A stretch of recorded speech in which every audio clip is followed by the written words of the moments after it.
কঠীয়াতলীৰ গৰুবন্ধাত এটা বন্য হস্তীৰ তাণ্ডৱ জাকৰ পৰা ফালি অহা এটা বন্য হস্তীয়ে পুৱাৰে পৰা ত্ৰাসৰ সৃষ্টি কৰিছে সমগ্ৰ গৰুবন্ধা গাঁৱত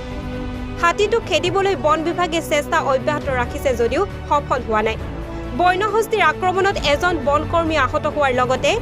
বন বিভাগৰ বাহনখনো ক্ষতিগ্ৰস্ত কৰে হাতীটোৱে বৰ্তমানো গাঁওখনৰ ভিতৰতে ত্ৰাসৰ সৃষ্টি কৰি আছে হাতীটোৱে প্ৰায় 6টা মান বজাত খবৰ পালোঁ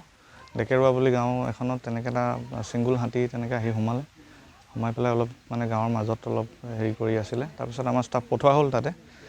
খেদিব যাওঁতে আমি মানে কি হ'ল আমি প্ৰায় প্লেন কৰিছিলোঁ যে জনবসতিপূৰ্ণ অঞ্চলৰ পৰা তাক মানে আমাৰ বনাঞ্চলৰ ফালে ঠেলিব ট্ৰাই কৰি আছিলোঁ ঠেলিব যাওঁতে আমাৰ গাড়ীখনত অলপ হেৰি হৈছে হাতীটোৱে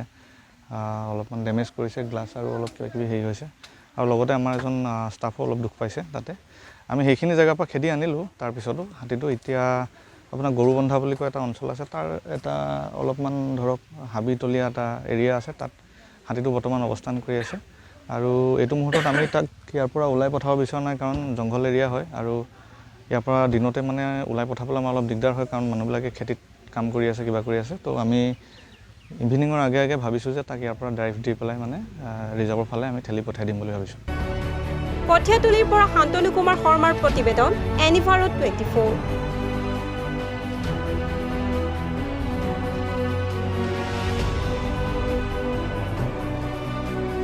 নমস্কাৰ মই উৎপল দাস আৰু আপোনালোকে চাই আছে এনি ভাৰত আৰু আপোনালোকক জনাবলৈ পাই মই বহুত সুখী হৈছোঁ যে